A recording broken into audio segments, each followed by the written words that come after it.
nos encontramos una vez más grabando un programa para todos ustedes. Hoy vamos a hablar de un tema de suma importancia para el derecho familiar, usucapión, de buena fe y mala fe. Es un tema de suma importancia para el derecho civil y el derecho mexicano como tal. Hoy nos acompaña el maestro Jorge Sandoval Romero.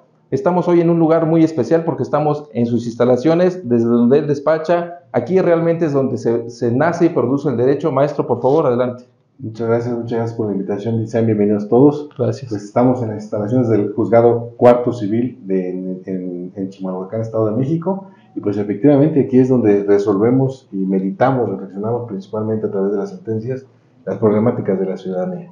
Sí, me queda claro que estar dentro de un juzgado es diferente. Aquí se vive y aquí nace efectivamente el derecho. Entonces, es un lugar donde se emana y se respira constantemente controversias del orden familiar. Y como tal, la usucapión es una de ellas. Entonces, maestro, permítame presentar al maestro primero porque aparte de ser juez, tiene estudios de licenciatura en la FES Acatlán, tiene maestrías, es maestro en Derecho por la Universidad ETAC, maestro en Derecho de Juicios Orales y Derecho Procesal Civil por la Universidad Analítica Constructivista. Es doctorante por la Universidad de Estudios en Posgrado en Derecho, doctor honoris causa por el World University of Science, tiene diplomados en Derecho Procesal Civil y Mercantil, tiene diplomado en Derechos Humanos, Violencia Familiar, en Metodología de Educación y otros. Aparte de todo esto, da conferencias en la UNAM, en la FES Acatlán, en la FES Aragón, en la Escuela Judicial del Poder Judicial del Estado de México, en la UAM, Campus Texcoco, Amecameca, Chimalhuacán, Ecatepec, VM Campus Texcoco y Coacalco. Aparte en el TEC de Monterrey, Ciudad de México y otras escuelas. Y todavía de todo eso que hace, se da el lujo de dar clases en la Escuela del Poder Judicial del Estado de México. Aparte de todo eso, es youtuber, el maestro es youtuber, tiene redes sociales, tiene un programa en Spotify, tienes un podcast en Spotify, Es correcto. Haces muchos programas, tienes redes sociales. Entonces, maestro, ¿cómo te das tiempo para hacer todo eso? Pues sabemos que el día tiene 24 horas, pero le damos más. Y pues en los pequeños espacios que me deja el trabajo lo hacemos, pero con mucho gusto para todos ustedes. Fíjate, eso es un tema importante que me platicaban a mí cuando estudiaba. Me decían mis maestros, oiga maestro, es que ¿sabe qué? Pues no me dio tiempo de hacer mi tarea. Dices, oye, ¿cómo no te va a dar tiempo de hacer la tarea si en la noche qué haces, no? Yo decía, oiga, maestro, pues es que la noche es para dormir. Y ya me decían ellos, no, pues es que la noche, si un abogado duerme 4 horas, con eso tuvo para dormir el abogado. Y con todo el cúmulo de cuestiones y actividades que haces aquí, y toda la gente que veo aquí en tu juzgado, créeme que es de aplaudirse lo que haces, maestro. Muchas gracias, no tiene nada de admirable, al contrario, la verdad estamos al servicio de la sociedad y reitero, lo hacemos con mucho gusto y así como el compartir el conocimiento siempre nos hará un espacio en todos los ciudadanos porque lo más importante es que ellos sepan sus derechos y también sus obligaciones. Claro, hoy en esta incertidumbre que no sabemos lo que somos ni tampoco lo que tenemos, no podemos ejercerlos vivamente y entonces pues uno tiene que contribuir con su granito de arena. Claro está. Ahora, vamos a empezar de lleno con el tema. Usucapión, prescripción, buena fe, mala fe. Sabemos que la prescripción está en materia penal y en materia civil. En materia penal, los delitos o el derecho para el ejercicio de la acción penal prescribe. Pero este no es el tema del día de hoy, pero quiero hacerles referencia porque hay prescripción en materia civil, que es el tema oral de esta entrevista con el maestro Jorge, perdón. Entonces, ¿qué es prescripción, maestro? Bien, prescripción como figura general, ya sea en cualquier ámbito del derecho, es precisamente la pérdida o adquisición de algún derecho por el transcurso del tiempo. Por ejemplo, si hablamos en materia civil, podemos adquirir un derecho de propiedad por el simple poseer un bien inmueble, o bien también podemos perder el cumplimiento de una obligación si no se me ejercita por el tiempo que marca la ley. Entonces, la prescripción es una figura jurídica que libera obligaciones o adquieres obligaciones también, o también adquieres derechos. Pero esta institución la podemos ubicar como algo, vamos a llamarlo así, como algo positivo y negativo, ¿no? Okay. Que así se conoce, prescripción positiva y prescripción negativa. La positiva es porque adquieres algo y la negativa es porque te liberas de algo, ¿no? Perfecto. Ahora, a mí la palabra usucapio, cuando la empezaba a escuchar en mis clases de Derecho Romano hace ya algunos ayeres, decía, bueno, usucapio, ¿qué significa usucapio? Y luego mi maestro de Derecho Romano mencionaba prescriptio. Decía yo, bueno, ¿qué significa eso? Yo me imagino que claro, como bien sabemos todos, viene del derecho romano, la ley de las 12 tablas con Justiniano.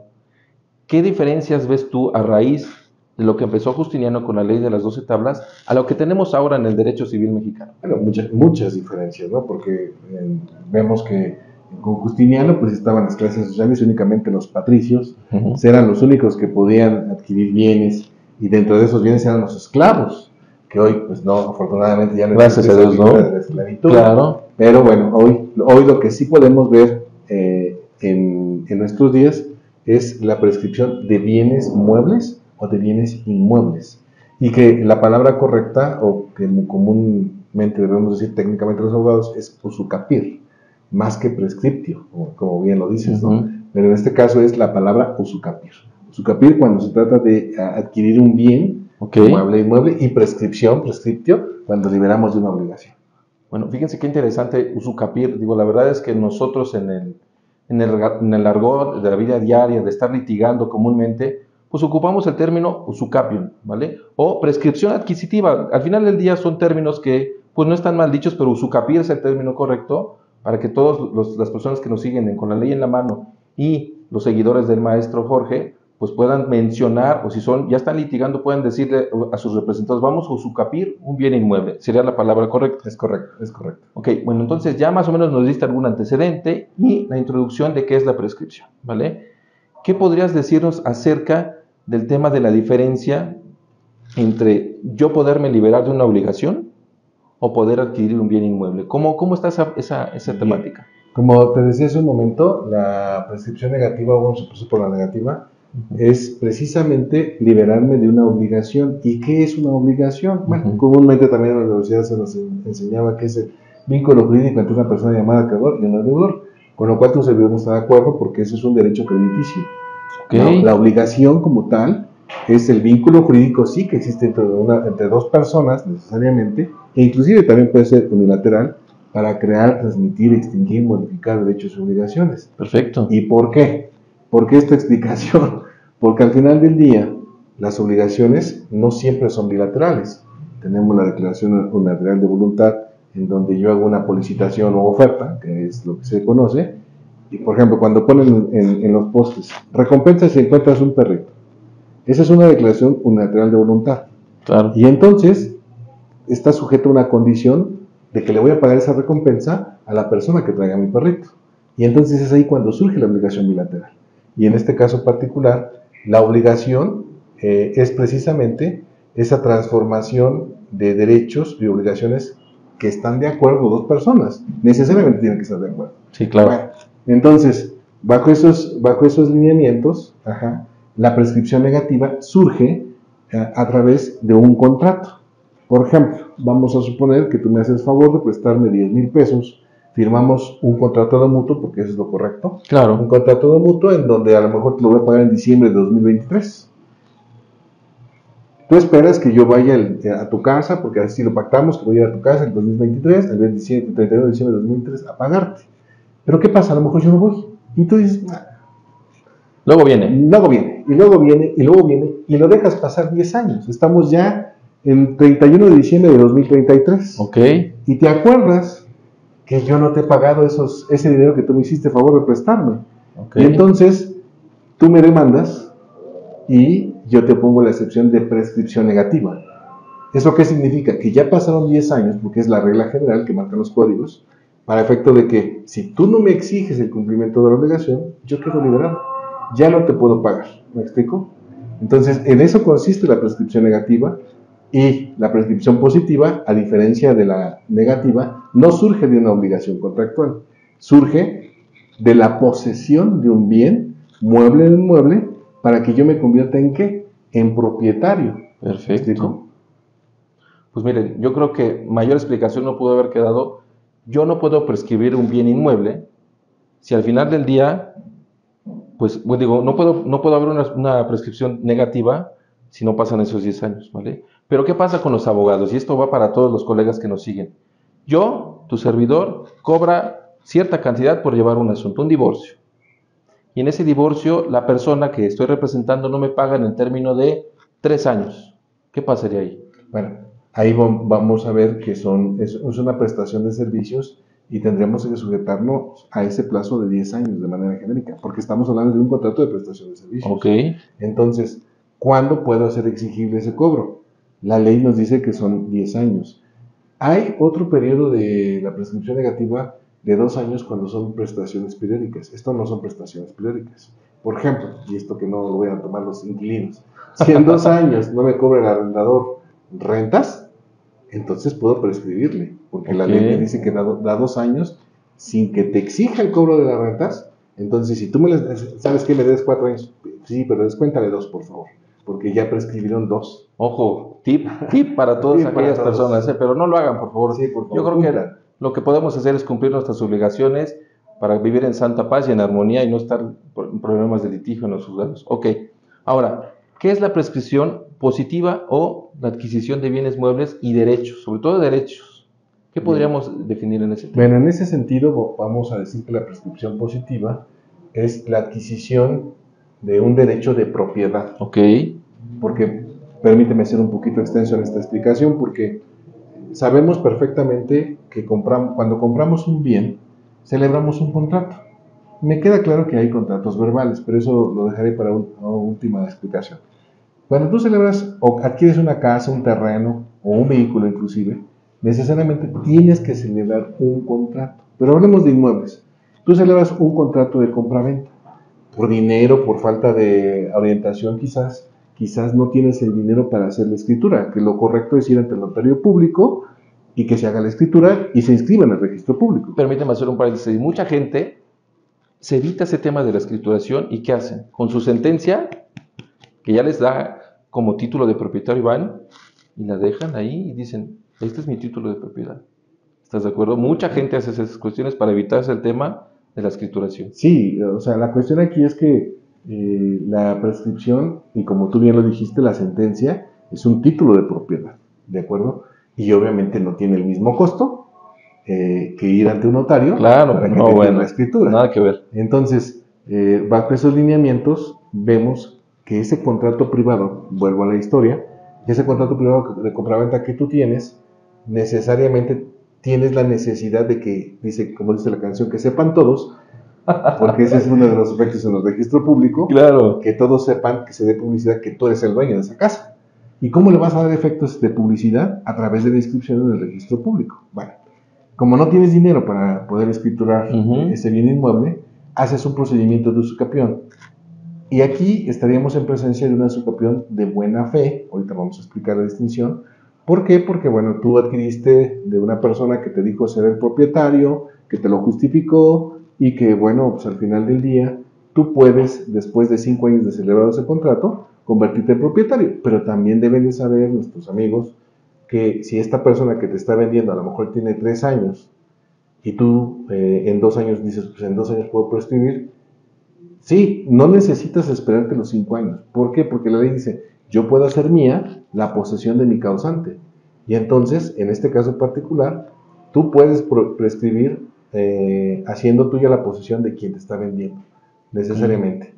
Ahora, si ya tienes más de 5 años, que es el clásico ejemplo, bueno, pues ya no necesitas hacer tuya la posesión de tu causante. Claro. Simplemente haces tu usucapión de buena fe y en este caso particular va a proceder y esa sentencia se convierte en un título de propiedad que se inscribe en el registro público y automáticamente ya diste esa publicidad a todo el mundo, ¿no? Pues yo creo que no hay mayor publicidad que hacer tu registro en el registro público de la propiedad. Vaya lo repetitivo de la palabra, pero como bien lo mencionas, hay que hacer las cosas bien, queridos amigos y colegas, sobre todo a nuestros amigos, colegas, abogados.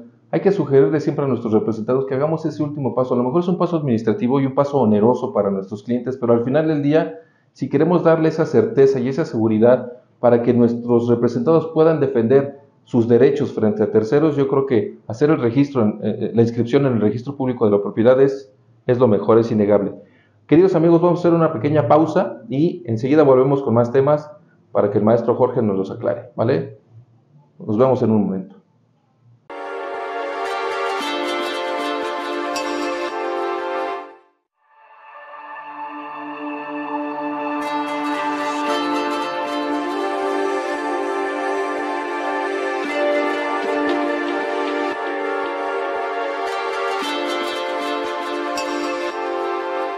Ahora, ¿qué pasaría? Digo, tú diste un ejemplo muy técnico y una explicación muy técnica, pero ¿qué pasa con aquel papá y con aquel hijo, con aquel bebito que está ya de 40 años, pero que se acuerda cuando era un niño de 8 años, 12 años, que le decía a su papá, mijo, cuando usted crezca, esta es su casa, mijo, no se preocupe, esta es su casa. Ya lleva ahí el niño viviendo 40 años, ya metió a la esposa, ya tiene hijos. ¿Él puede usucapiar ese bien inmueble? Qué buena pregunta me acabas de hacer. Qué bueno. Porque sí es cierto, en México tenemos ese síndrome de mamá gallina, el que no quieres dejar ir a los pollitos. Claro. Exactamente. Pero bueno, Saludos a mi suegra, por cierto. que tiene 40 años y sigue viviendo con ella. No es cierto, no es cierto, no es cierto. Bueno, en este caso particular, ese dicho que acabas de decir es un dicho popular y esto no significa absolutamente nada porque al final del día nada más es una retórica Claro. en la cual los papás nos dicen, hijo, esta es tu casa. Sí, pero no puedes venderla, no puedes hipotecarla, no puedes rentarla y no puedes hacer absolutamente nada si no dan los consentimientos, los consentimientos correspondientes, los progenitores. Ahora, la pregunta que nos tendremos que hacer, ¿yo qué clase de posesión tengo ahí en esa casa? Bueno, es una posesión precaria porque es un simple detentador. Quienes son los que tienen la posesión originaria, y ahorita vamos a explicar esto, son los papás. También debemos explicar esto, qué es la posesión originaria, qué es la posesión derivada y qué es la posesión precaria. Rápidamente, la posesión originaria la tienen todos aquellos que tienen el carácter de propietario. La posesión derivada, aquellas personas que se les concede el uso y disfrute de un bien, sea a título gratuito, a título oneroso. Me refiero a quién, a los comodatarios o los arrendatarios. Y la precaria es cuando aquella persona simplemente detenta una cosa, no como propietario, no como arrendador, sino simplemente porque te encargo que cuides mi bien y simplemente cumples con una situación de esta naturaleza, o bien hay una relación personal entre nosotros que a raíz de o que eres mi hijo, por obvias razones vas a vivir en mi casa. Claro. Y también, ya por último, para que quede claro, también la esposa. Y aquí vamos a tocar un punto muy, muy delicado en derecho familiar, porque muchas de las veces, y me voy a referir principalmente a las concubinas y a la separación de bienes, cuando un varón, vamos a presumir, antes de casarse o juntarse, porque así dicen en México, juntarse, tiene una casa y lleva a su mujer a vivir esa casa. Y también, obviamente, como la tradición romana decía, mujer, aquí tú es tu casa y aquí tú mandas y aquí tú decides. Pero bueno, ya, cuando se pelean, ahí se acaba el dicho. Ahí ¿no? se acaba el dicho, claro. Entonces, el esposo le dice, ¿sabes qué? Pues ya le llegas porque ya te vas de aquí, ya no es tu casa. Entonces la señora dice, no, tú dijiste que era mi casa. Sí, pero ¿qué crees? Es simplemente una posesión precaria porque no puedes ni tienes el carácter de propietaria porque no tienes una causa generadora de la posesión. Entonces, las esposas no podrían usucapir esa situación o las concubinas usucapir porque llevo viviendo con él 20 años. Pues no, definitivamente que no.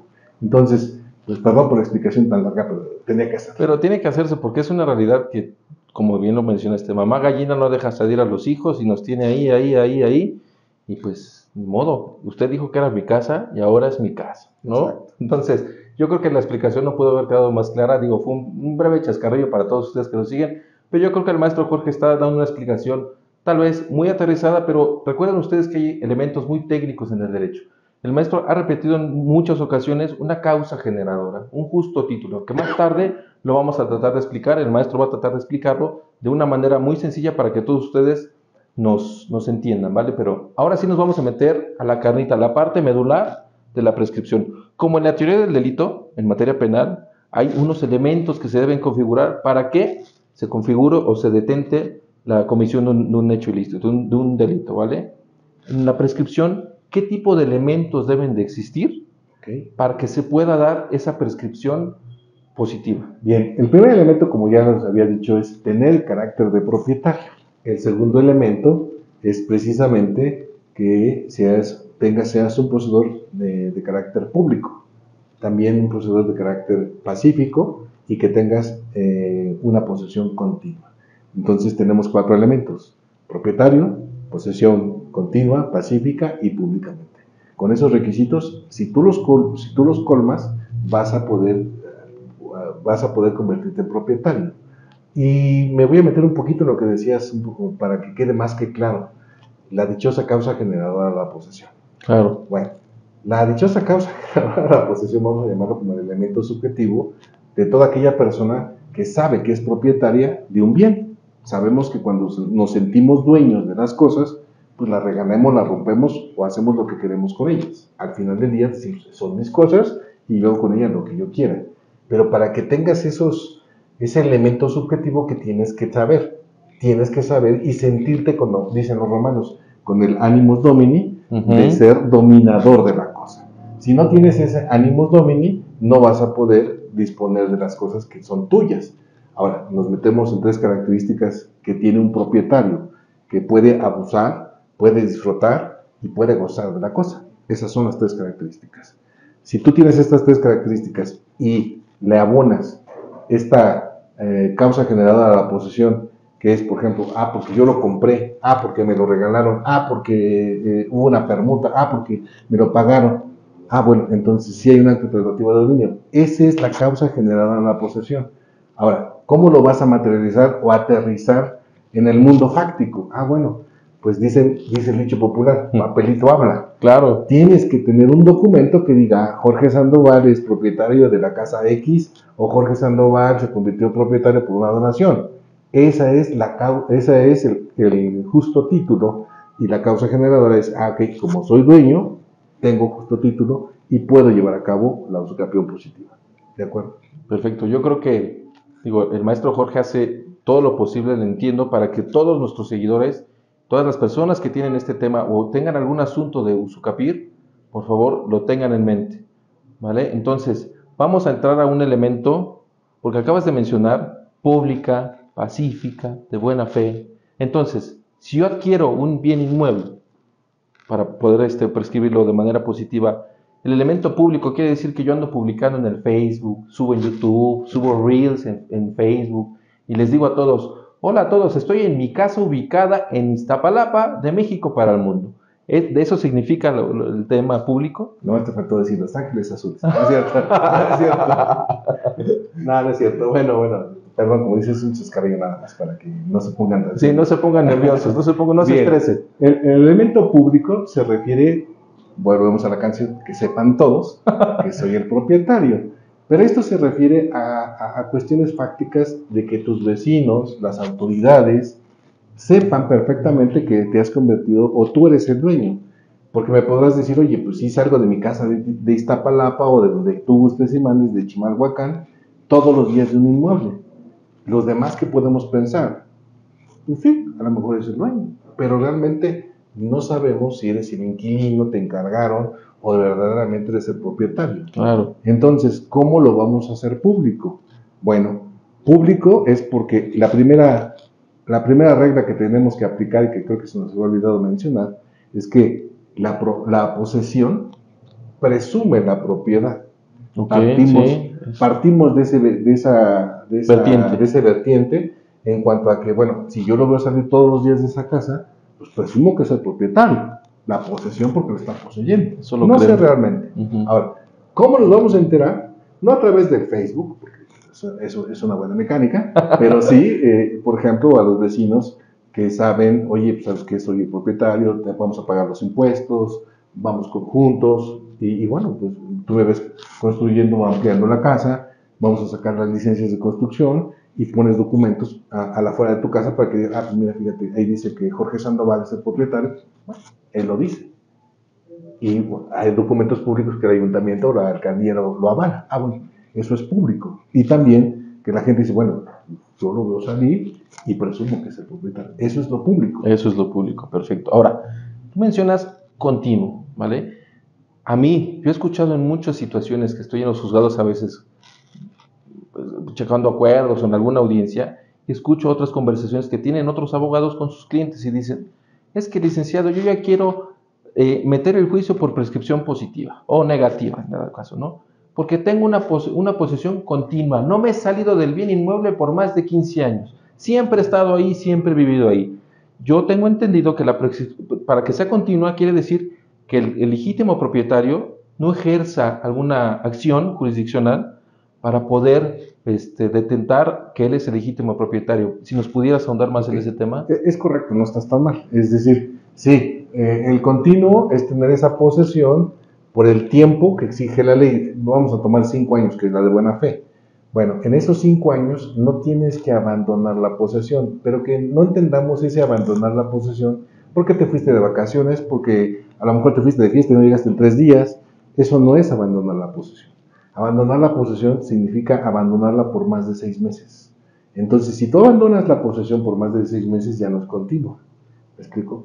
Esa continuidad tiene que darse durante 5 años sin que esto implique que no te salgas de tu casa en 5 años. Eso no lo entiendan, porque hay gente drástica que dice, entonces no me salgo de mi casa en 5 años. No, eso no es.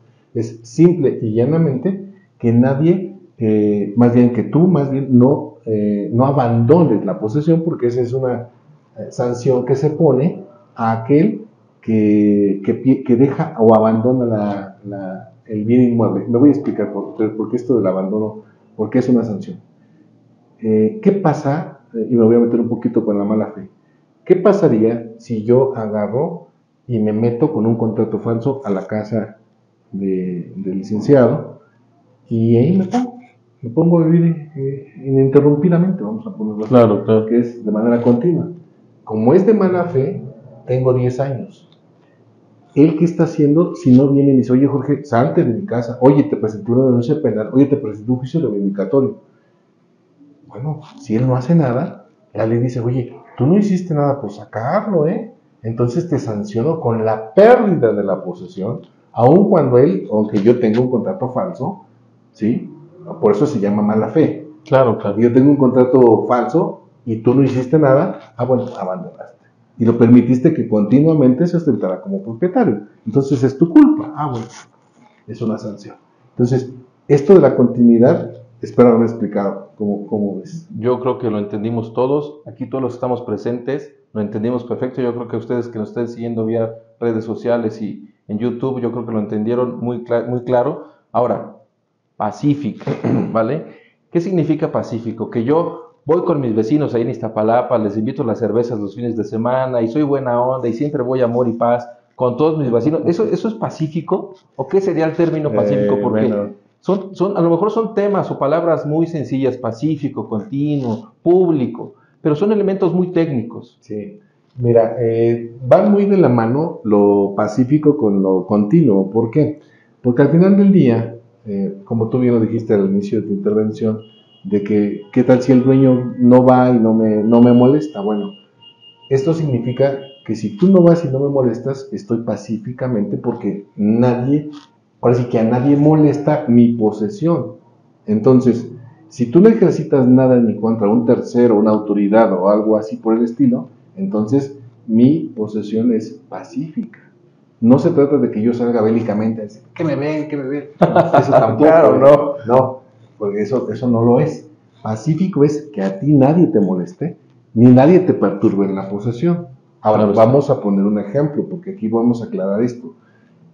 ¿Qué tal si tú vienes y me dices, oye, yo soy el legítimo dueño y me desposeíste y me presentas una denuncia penal por despojo o una acción reivindicatoria? Pero si por X, Y o Z lo pierdes el juicio y yo soy inocente, no se interrumpe mi posesión. ¿Me explico? Ok, qué interesante ese tema. ¿Sí? No se interrumpe mi posesión. Si salgo absuelto, si obviamente si salgo condenado, pues sabemos todos el resultado. Ya, vamos, me van a sacar, sí, claro. Y se interrumpe esa posesión. Esto, por eso te digo que van muy de la mano, lo continuo con lo pacífico. Perdón. Entonces, en este caso particular, mientras no haya alguien que esté inconforme con mi posesión, entonces yo estoy en forma continua y también pacífica. ¿Me explico? Entonces eso es lo que se refiere a pacífico, el que nadie me interrumpa en mi posesión a través de un juicio o autoridad que venga y dice, ¿sabes qué? Pues tienes que salir. Bueno, pero si pierden ellos el asunto, no se interrumpe el tiempo. Ok, yo creo que para todos aquellos colegas que están apenas iniciando el tema de empezar a litigar, o todos aquellos estudiantes, ya les quedó muy claro que lo pacífico no es andar haciendo señas de amor y paz con todos sus vecinos para que efectivamente se diga que es una posesión pacífica, ¿vale? Ahora, hay una cuestión aquí que ha causado o que causa mucho revuelo entre los estudiantes, sobre todo la buena y la mala fe. muchos confunden la buena fe con prescripción positiva y la mala fe la mandan a la prescripción negativa. Entonces, sí es materia, o sea, es algo muy sustancial que nos pudieras explicar qué es la buena fe y qué es la mala fe. Bien. Como tú lo acabas de decir muy bien, no podemos confundir la mala fe con la prescripción negativa. Son dos cosas totalmente diferentes. Totalmente, y creo que ya está explicada La negativa. Vamos a hablar qué es buena fe y qué es mala fe. La buena fe se refiere precisamente a que yo como adquirente desconozco todos los vicios que pueda tener mi contrato y que no perturben mi posesión. Me explico. Vamos a suponer que si aquí el licenciado me viene y me dice, te vendo mi casa, digo, ok, véndeme tu casa, y él me justifica con un contrato privado, con un documento que él es el dueño, pues yo se lo estoy adquiriendo de buena fe. ¿Por qué? Porque él me lo está ofertando y yo me alcanza el dinero, se lo quiero comprar y firmamos el contrato privado de compra-venta. Ignoro si ese contrato que él tiene es falso, lo adquirió con violencia, en el número de supuestos. Los vicios, sí, ignora Sí, los vicios. yo no. Entonces, yo ignoro esos vicios que tuvo. Entonces, yo soy de buena fe. Ahora, mala fe. En mala fe es contrario a lo que acabo de decir. Sí sé los vicios de él. Sé que el contrato es falso. Sé que él no es el dueño. Sé que él, en un momento dado, a lo mejor lo obtuvo por medios ilícitos. ¿Me explico? Entonces, yo, adquirente, sé perfectamente los vicios que tiene su causa generada de la posesión de él, y por lo tanto, la ley también nos dice, puedes, en un momento dado, convertirte en dueño, a pesar de que sepas esos vicios, y a pesar también de que quizás ni siquiera tengas un título, pero que tengas una causa generadora. Entonces, en eso estribaría más el tiempo que marca la ley, 5 de buena fe, 10 de mala fe, para poder llevar a cabo esos capítulos. Espero haberlo explicado. Yo creo que no les quedó duda a todos nuestros seguidores. A mí, créeme que me has dejado, ojalá me hubieras dado clases tú, maestro, porque la verdad es que esas explicaciones faltaban en la universidad. Vamos a hacer un breve corte, queridos amigos. Ya vamos a terminar casi el programa, pero lo seguimos ahorita en un momentito.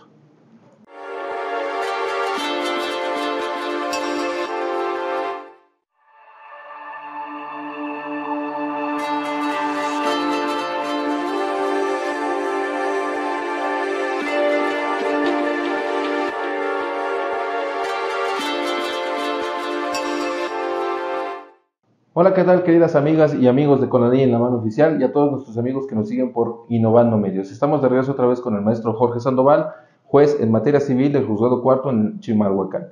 Ya estamos por terminar el programa, maestro. La verdad es que nos has dado una cátedra de lo que es usucapión y de términos en materia civil, ¿vale? Pero hay un tema que a mí me causa mucha inquietud, y te lo voy a decir. La posesión con violencia en la Ciudad de México. Dice, yo puedo poseer con violencia 10 años un inmueble o 5 años un bien mueble. Con violencia, eso lo dice textual el Código Civil de la Ciudad de México.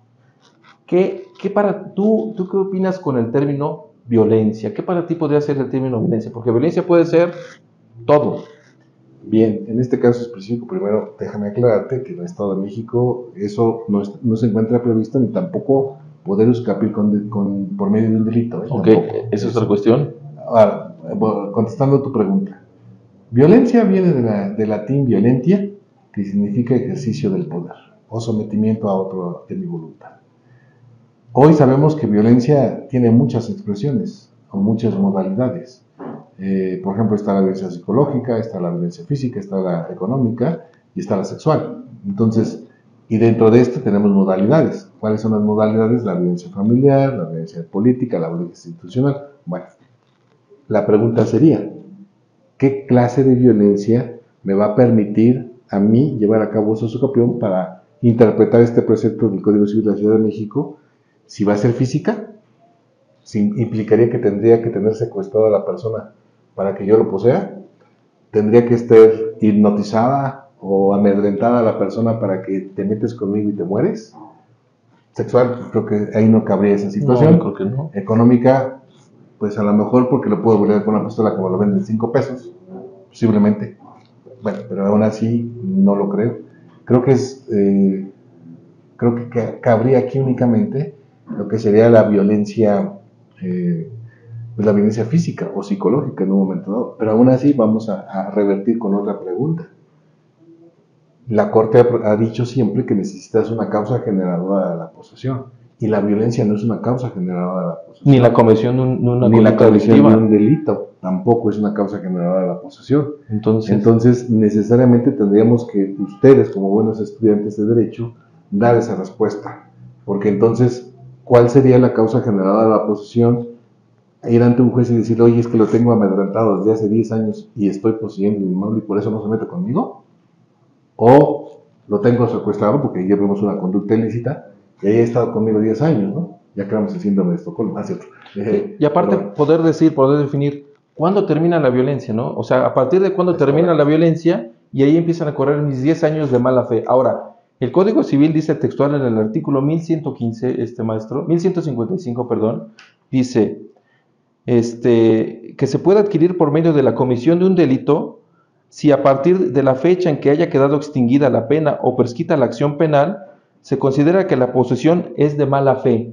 ¿Qué opinión te da ese artículo? Híjole, bueno, pues como bien lo leíste, pues entonces una vez que haya prescrito el delito que cometí, empieza a contar mis 10 años de mala fe, o prescrito el delito también. Pero también volvemos a la misma pregunta de hace rato. La causa generada de la posesión es la conducta delictiva. Aquí creo que estaría un poquito más claro. El código estaría aceptando esa situación. Prescribe el delito o la conducta delictiva, cesa, o así lo entendí, creo, son 10 años. 10 años. Entonces, yo podría decir, es que lo tuve secuestrado 10 años. O bueno, lo tuve 2 años, o lo tuve 1 año, como sea. Y a partir de ahí cuentan mis 10 años y esa sería mi causa generada de la posesión, pues rompería con lo que acabamos de decir hace un momento, con la cuestión subjetiva y objetiva. Con todo lo que acabamos de hablar, ¿estás de acuerdo? Ahora, a mí se me hace muy extraño que somos entidades hermanas, porque realmente nada más nos separa una avenida, Ciudad de México con Estado de México. Estamos a hora y media de la división que hay, división territorial, pero la verdad es que somos un solo país, ¿vale? Somos una sola nación. A mí se me hace injusto, no se me hace congruente que aquí en el Estado de México tú acabas de referir que esa figura pues no está contemplada, ¿no? Entonces, ¿cómo allá en la Ciudad de México sí? Y aquí en tu juzgado yo creo que no llevas ese tipo de cuestiones. Cuando recibes una cuestión así, ¿qué les dices? Vámonos, ¿no? Porque no va. Claro, no se aplica porque no hay la posibilidad de tener una causa generada de la posesión al final del día. Pero bueno, creo que lo hemos comentado en el foro, que hay la necesidad también de crear un código nacional civil, un código civil nacional, ¿no? Debería de existir. Porque no es ya sé que muchos me van a decir que no es lo mismo las idiosincrasias o las costumbres del norte a las idiosincrasias y costumbres del sur, ni las del centro. Somos un país multicultural, pero al final del día todas las figuras son las mismas y tendríamos que tener las mismas reglas, ¿no? Claro, yo coincido con tu idea. Digo, gracias a nuestros legisladores y a este tema que ya está avanzando, porque el derecho tiene que seguir avanzando conforme avanza la sociedad. Ya vamos a tener en el 2027 un Código Nacional de Procedimientos Civiles y Familiares. A mí me encantaría que en la Ciudad de México tuviéramos un código familiar, porque las controversias del orden familiar a raíz de la pandemia, maestro, se incrementaron en un porcentaje súper alto, maestro. Entonces, ¿cómo te gustaría cerrar el capítulo del tema, o la temática de hoy? ¿Alguna conclusión que les quieras dar a todos tus seguidores? Bueno, pues simplemente también debemos distinguir, y creo que ya no hubo oportunidad, entre lo que es la usucapión y la acción pro forma, porque muchas de las veces se confunden. ¿Qué ejercito? La acción pro forma significa darle formalidad a un contrato de compraventa, ir ante un notario y se inscriba en el registro público. La usucapión no. La usucapión simplemente es demandar a mi causante y a quien me aparece como titular registral, y mi sentencia va a ser mi título de propiedad. Pero también algunos jueces, compañeros míos, todavía siguen diciendo que si tienes el reglamento de firma de escritura, puedes promover la usucapión, o viceversa. No promuevas la usucapión y promuevas el reglamento de firma de escritura. Esto ya la Corte lo definió y dice que no tenemos facultades nosotros los jueces para decirles a ustedes qué juicio tienen que hacer. Okay. Si ustedes deciden usucapión, usucapión. Si ustedes deciden sobre reglamento de firma de escritura, reglamento de firma de escritura. Punto. Y bueno, en ese sentido, pues no me queda más que agradecerles a todos y cada uno de ustedes. Muchas gracias, maestro. Que me hayan invitado y sean bienvenidos aquí al Poder Judicial del Estado de México, que es mi casa, su casa también. y estamos siempre a sus órdenes. Muchas gracias. Ojo lo que dijo, es su casa, ya podemos venir 5 años o 10 años, y el maestro lo dijo, esta es mi casa, ¿vale? Así es. Maestro, te agradezco mucho el habernos Nada, apoyado contrario. en esta grabación. Contrario. Un saludo a todos nuestros seguidores de Con la Ley en la Mano, nos vemos en la siguiente cápsula, hasta luego.